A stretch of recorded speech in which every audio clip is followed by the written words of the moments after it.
Jumpa lagi dengan saya, Willy The Rooms, di The Sinners Channel.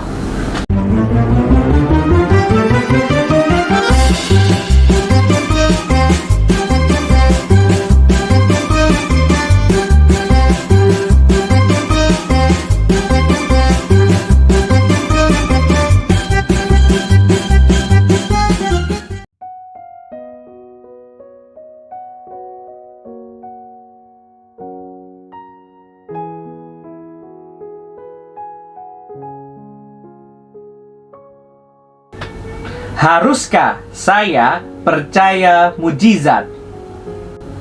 Beberapa saat yang lalu, ada seseorang YouTuber Kristen yang katanya juga pastor mengatakan bahwa orang-orang Reform tidak percaya akan mujizat. Sungguh sangat menarik untuk dibahas. Namun dalam video ini, saya akan menjawab dengan membuat sebuah pertanyaan. Haruskah saya percaya mujizat? Kalau kita berbicara mengenai mujizat, sebenarnya ada dua pertanyaan yang menjadi diskusi, yaitu secara ontologis dan epistemologis. Secara ontologis, apa itu mujizat? Definisi dari mujizat itu apa sebenarnya? Lalu dalam pertanyaan epistemologis, apakah ketika saya percaya mujizat, saya diperhitungkan dalam yang orang memiliki rasional? Atau secara simpelnya, bisa nggak sih saya percaya mujizat? Bahkan harus nggak sih saya itu percaya mujizat? Antara pertanyaan ontologis dan epistemologis selalu bolak-balik. Setelah tanya apa itu mujizat, lalu bertanya, apakah rasional untuk percaya mujizat? Emang mujizat itu apa? Selalu bolak-balik seperti itu. Jadi, pertanyaan itu saling berhubungan dan bolak-balik. Di sini saya akan membahas satu orang dulu, seorang filsuf yang rasanya kalau membahas mujizat itu nggak mungkin kalau nggak membahas seorang filsuf ini. Namanya adalah David Hume. David Hume ini filsuf yang muncul pada abad 17, tepat saat masa Enlightenment dimulai. David Hume ini filsafatnya memiliki aliran skepticism dan empiricism.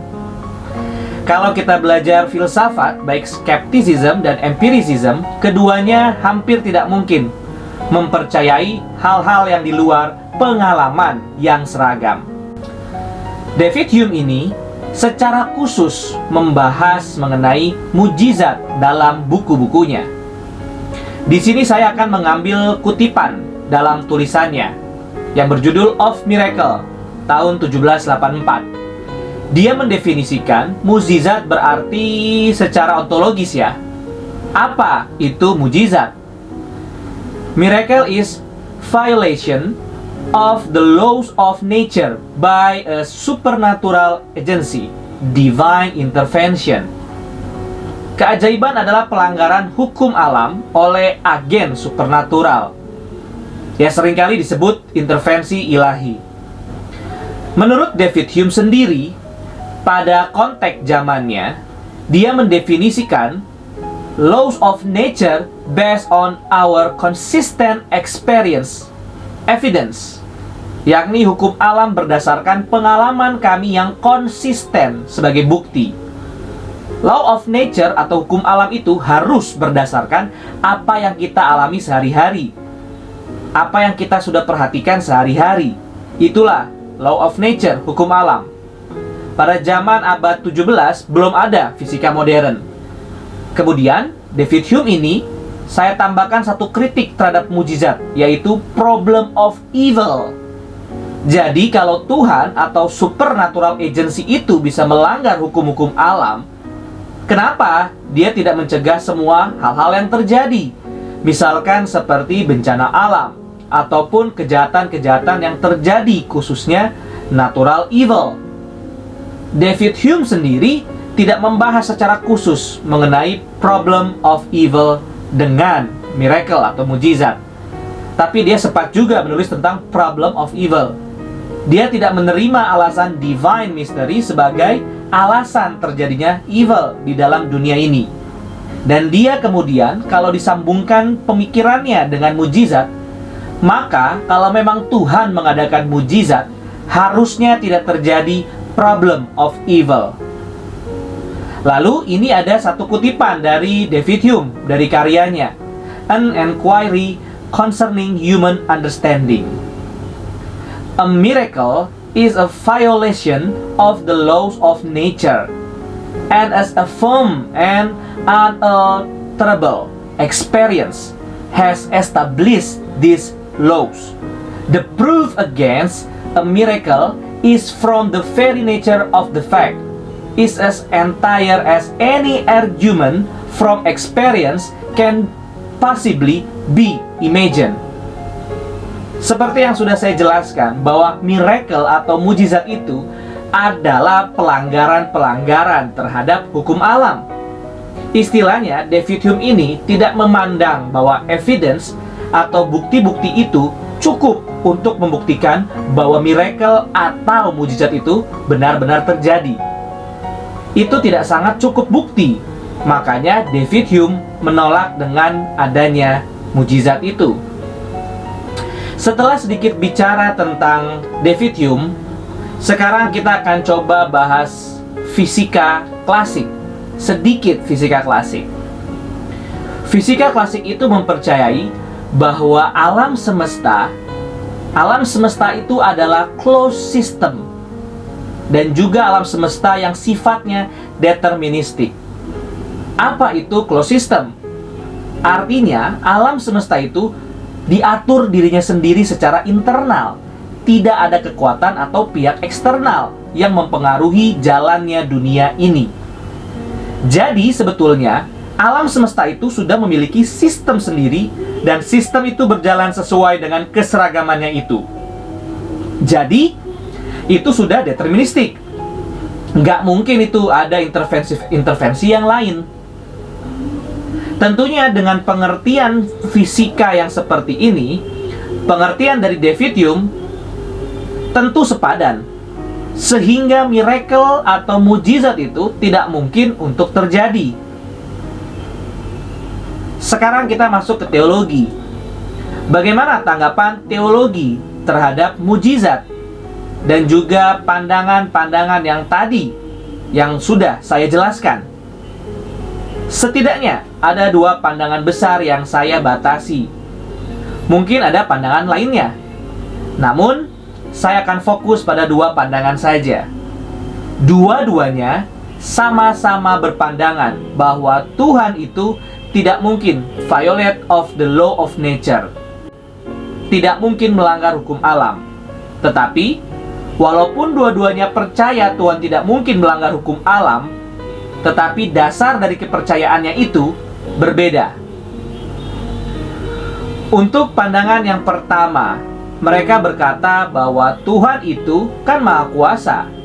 Dia bisa melakukan apapun yang Dia kehendaki tanpa Dia melanggar hukum alam.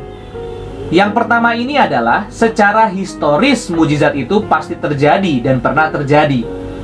Tetapi terjadinya mujizat itu tidak melanggar hukum alam. Kemudian pandangan yang kedua adalah Tuhan itu tidak melanggar hukum alam. Manusialah yang menafsirkan secara subjektif atau teologis event-event yang natural dan alami itu sebagai tindakan ilahi. Jadi ini berbeda, walaupun keduanya sama-sama mengatakan Tuhan tidak melanggar hukum alam. Tapi bisa kita lihat dasar dari kedua pandangan ini berbeda.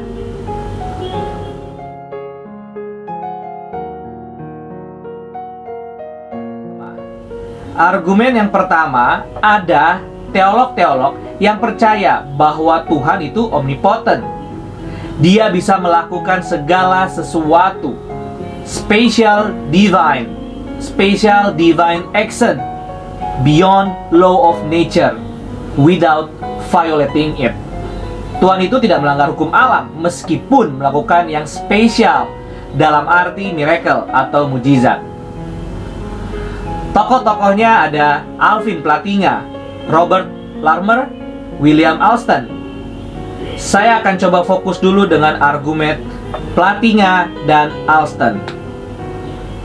Plantinga dan Alston ini, mereka mengatakan bahwa sebenarnya fisika klasik dan definisi David Hume tersebut hanya berlaku kalau universe adalah closed universe atau diatur oleh sistem.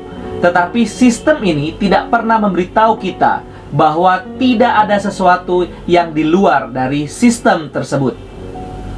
Kemungkinan kan bisa saja hukum ini hanya mengatur sistem-sistem di dalam closed universe. Tetapi tidak pernah mengatakan bahwa di luar itu tidak ada apa-apa. Nah, jika ada Tuhan, seandainya ada Tuhan sebagai pihak eksternal di luar semesta yang tertutup, maka jika ia melakukan mujizat itu, bukanlah sebuah pelanggaran hukum alam. Karena Tuhan itu ada di luar konteks law of nature, di luar konteks hukum alam, yang bekerja hanya di dalam closed system. Jadi disebut sebagai open system. Tapi nanti akan saya jelaskan definisi dari open system itu. Dari Plantinga dan Alston itu agak berbeda dengan definisi fisika. Menurut Plantinga dan Alston, seseorang yang mempelajari sains tidak harus memiliki worldview deterministik yang closed system. Jadi seorang scientist itu harus memiliki worldview yang deterministik, karena sebenarnya argumen-argumen dari fisika klasik kalau dibawa kepada filsafat atau logika, itu kalau mereka percaya pada closed system itu pasti menolak percaya mukjizat dan pasti menerima worldview deterministik sebagaimana yang ditekankan Newton dalam fisika klasik. Tetapi menurut Plantinga dan Alston, tidak semestinya seseorang saintis harus memegang worldview deterministik. Bahkan mereka bisa memegang worldview theistic, di mana Allah selalu dapat melebihi sains. It is not part of Newtonian mechanics or classical science. Jadi Plantinga dan Alston ini mengatakan, ya, ada yang lebih daripada closed system, daripada fisika klasik. Dan seorang teistik harus memegang seperti itu. Seorang saintis tidak harus memegang worldview deterministik. Kita masuk ke Robert Larmer yang mendukung argumen pertama dengan mengatakan bahwa manusia saja bisa melakukan hal yang di luar law of nature. Sebagai contoh, seorang dokter yang mengoperasi untuk mengangkat tumor dari tubuh seseorang, sebenarnya itu juga sudah dalam tanda kutip seperti mujizat. Istilahnya melanggar law of nature, melanggar hukum alam. Tapi itu tidak digolongkan sebagai pelanggaran hukum alam.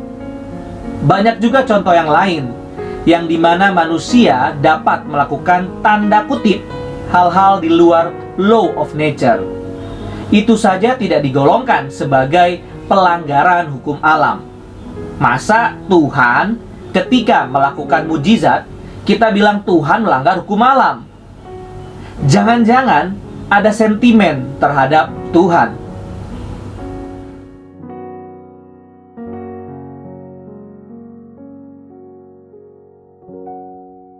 Kritik terhadap argumen yang pertama itu cukup tidak ilmiah, mulai dari definisi open system. Open system itu mengatakan bahwa di luar closed system atau sistem universe itu ada pihak eksternal yang mempengaruhi sistem-sistem dalam alam semesta. Itu adalah unknown factor. Tapi itu tidak selalu harus Tuhan.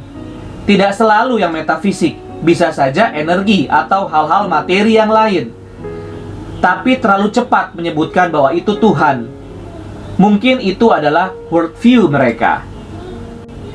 Kalau dikonfirmasi memang itu adalah hukum fisika atau energi yang lewatnya Allah bekerja sehingga terjadi mujizat, maka terjadi masalah doktrin Allah.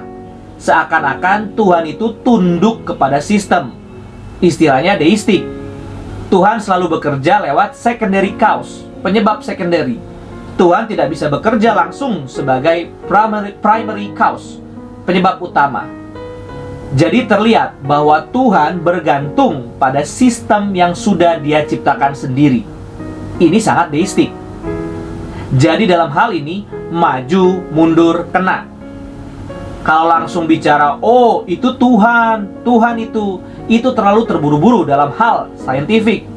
Tapi kalau bilang, Tuhan bekerja melalui hukum fisika, itu mengarah kepada deistik. Sehingga masih bisa dipikirkan, apakah masih bisa dipegang argumen yang pertama dengan kritik-kritik tersebut.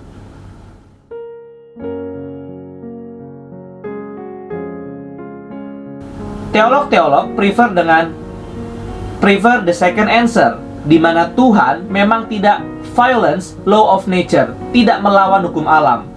Tapi itu adalah tafsiran subjektif manusia terhadap sebenarnya natural event. Tapi kita menafsirkannya secara teologi, secara eksistensial, pengalaman yang luar biasa. Tokoh-tokohnya adalah Emil Brunner, Karl Rahner, Jürgen Moltmann, Rudolf Bultmann, Langdon Gilkey, John Macquarie, Philip Henfer. Dari Rudolf Bultmann, Langdon Gilkey, John Macquarie, Philip Henfer, mereka secara implisit atau eksplisit lebih kepada mujizat yang historis itu seperti yang tidak terjadi. Itu cuma seperti kita memaknai itu secara historisnya. Ya nggak tahu ya terjadi atau enggak. Berbeda dengan Alvin Plantinga. Oh pasti terjadi. Saya kutip John Moffat dari Beyond Reason dalam jurnalnya The Way 591/2020. Do we need to accept Hume's account of a miracle as violation of a law of nature? I suggest that we do not. What is important is not how a remarkable event happened. The mechanics, maksudnya mekanismenya nggak penting, tetapi but what it means to us. Yang penting itu apa makna mujizat itu dalam hidup kita. Secara khusus saya akan menjelaskan dua tokoh, yaitu Karl Rahner dan Jürgen Moltmann. Karl Rahner mengatakan, in the resurrection, there is the very close identity between salvific sign and salvific reality, more so than in any other conceivable miracle. Jadi menurut Karl Rahner, miracle yang sesungguhnya itu adalah kebangkitan Kristus. Karena tujuan mukjizat sebetulnya itu pengungkapan akan diri Allah. Ketika kebangkitan Kristus itu, kekuatan supernatural Allah benar-benar terjadi di situ. Itu sebenarnya yang disebut sebagai puncak dari mujizat. Kalau kita mau percaya mujizat, tidak usah kita bilang Tuhan itu violence, law of nature, melawan hukum alam. Sebab, menurut Rahner, tidak usah dibicarakan hal seperti itu. Kan bagi kita, Allah itu sang pencipta. Semua ciptaan di dalam Dia. Ya udah, tidak usah bilang bahwa Tuhan itu violence law of nature, melawan hukum alam. Orang kita aja ada di dalam Dia, Dia di dalam kita. Yang menarik, mujizat itu sejak kebangkitan Yesus terjadi mujizat yang luar biasa. Dari saat itu sampai nanti terjadi pemulihan segala sesuatu. Jadinya mujizat itu terjadi setiap hari ketika orang berjumpa dengan Allah. Ketika seseorang merasakan hidupnya diubahkan dari melakukan kejahatan menjadi melakukan kebaikan. Merasakan kehadiran Allah itu mujizat bagi Karl Rahner. Karena tanpa kebangkitan Kristus tidak mungkin hal itu terjadi. Itulah mujizat terjadi dalam kehidupan sehari-hari saat seseorang berjumpa dengan Allah. Kalau Karl Rahner lebih kepada tidak supranatural banget, sebenarnya Jurgen Moltmann sama menekankan pada kebangkitan Kristus. Dikatakan mukjizat yang puncak yang membuka zaman yang baru. Jadi Jurgen Moltmann mengatakan memang kebangkitan Kristus itu dalam hal mukjizatnya itu terjadi secara histori atau tidak historis itu nggak terlalu penting. Tetapi makna dari kebangkitan Kristus itu akan mempengaruhi zaman baru secara historis dan juga secara politis. Jadi kebangkitan Kristus membuka sebuah zaman baru di mana nanti mukjizat already and not yet nanti akan memuncak, istilahnya already and not yet ya. Kebangkitan adalah puncaknya, tapi nanti akan digenapi ketika ada zaman baru. Mukjizat di dalam pikiran Moltmann itu adalah mukjizat eskatologis.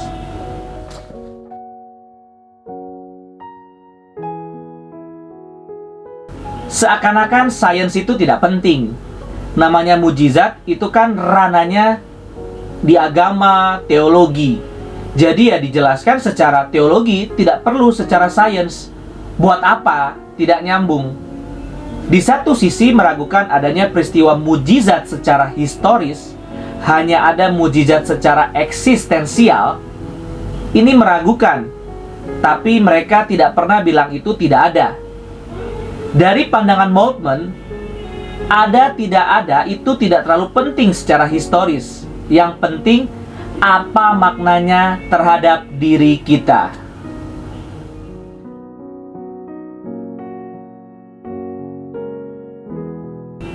Di abad ke-19 setelah zaman Einstein, ada yang namanya fisika baru. Bermunculan teori-teori relativitas, teori kuantum, dan lain-lain telah menggantikan fisika klasik ala Newton. Artinya, fisika klasik itu belum final. Sebenarnya, fisika baru bisa membantu kita, atau nanti ada yang lebih baru. Itu harusnya bisa membantu kita untuk memikirkan model-model divine action. Membuat kita mengerti bahwa Allah bekerja di dalam alam semesta lewat peristiwa-peristiwa kuantum. Kuantum itu atom dan subatom. Sehingga kita tidak dapat melihat hal itu dari kacamata natural science. Jadi justru fisika baru itu membantu kita secara teologis. Nah, ini saya ambil satu pandangan dari Robert Russell. Robert Russell mengatakan fisika itu selalu bottom up pendekatannya, sedangkan filsafat dan teologi itu top down. Harusnya mereka bersatu. Mesti seperti mendefinisikan ulang law of nature, mendefinisikan ulang hukum alam. Walaupun Russell sendiri itu secara fisika, dia ikut fisika baru, tetapi secara teologisnya dia ikut Jurgen Moltmann, di mana mendefinisikan kebangkitan Kristus sebagai first instantiation of the new law of nature. Dan menurut dia sama sekali tidak bertentangan dengan fisika modern, fisika baru. Dengan fisika baru, banyak misteri-misteri di alam yang terbongkar. Mesti belum final, tapi tidak bertentangan dengan hukum alam. Sekarang menjawab, haruskah saya percaya mujizat? Russell, kalau Tuhan aja bisa menciptakan sebuah sistem yang baru, new kind of order of nature, dan juga fisika baru yang saat ini terbaru juga falsify this. Jadi ini pertanyaan epistemological ya. Then it seems reasonable to think that the prediction of physics also do not need to make miraculous divine action in the past, such as in a New Testament times. Soalnya dia lebih percaya kepada kebangkitan Kristus. Saya kurang tahu apa Rahner atau Moltmann bahas mujizat di PL. Setahu saya mereka berdua hanya percaya pada kebangkitan Kristus. Or in the present day impossible. Menurut Russell, terciptanya sebuah sistem baru dalam alam semesta, dalam eskatologi Kristen, tidak bertentangan dengan sains atau fisika modern. Oleh sebab itu seharusnya mujizat tidak ditolak. baik mujizat di masa lalu yang di PB ataupun di masa kini. Seorang teolog, Jean-Pierre Fortin, dari jurnalnya Christ Risen, Wonder Rising, A Christian Theology of Miracles. Menurut dia, I venture that for Christians to argue for the possibility and reality of a miracle is an inevitable duty. Jadi istilahnya kalau Tuhan saja tidak bisa memanifestasikan dirinya di dalam dunia ini, di mana Dia saja menciptakan dunia ini, Dia juga ada di dalam dunia ini juga ada di dalam Dia juga imanen, kemudian Dia mencintai kita, Dia menebus kita. Masa kita tidak percaya mujizat? Sebagai seorang Kristen, menurut Fortin, kita harus inevitable duty, harus percaya mujizat. Tetapi kembali lagi, definisi mujizatnya apa? Tapi sebagai seorang Kristen harus percaya mujizat. Mau definisinya apa? Mau yang nomor 1, mau yang nomor 2, mau historis, mau eksistensialis, harus percaya mujizat. Lalu yang terakhir, David Hume sendiri, seorang skeptis, mengatakan, the Christian religion not only was at first attended with miracles, but even at this day cannot be believed by any reasonable person without one. Jadi, mukjizat itu adalah sebuah hal yang penting dalam agama Kristen. Ini yang berbicara seorang skeptis, juga mengakui mukjizat. Lantas, kenapa kita menolak mukjizat? Mungkin karena definisinya saja yang berbeda. Jadi saya sekarang yakin, untuk semua yang sudah menyimak dari awal tentang pembahasan kali ini, dalam bentuk pertanyaan, haruskah saya percaya mukjizat? Tentu menjawab tudingan kepada orang reform yang dianggap tidak percaya mukjizat. Terima kasih. Tuhan Yesus memberkati. Puji Allah, puji Allah, puji Allah Tritunggal. Mulia-mulia bagi Allah, pemberi kurnia keselamatan.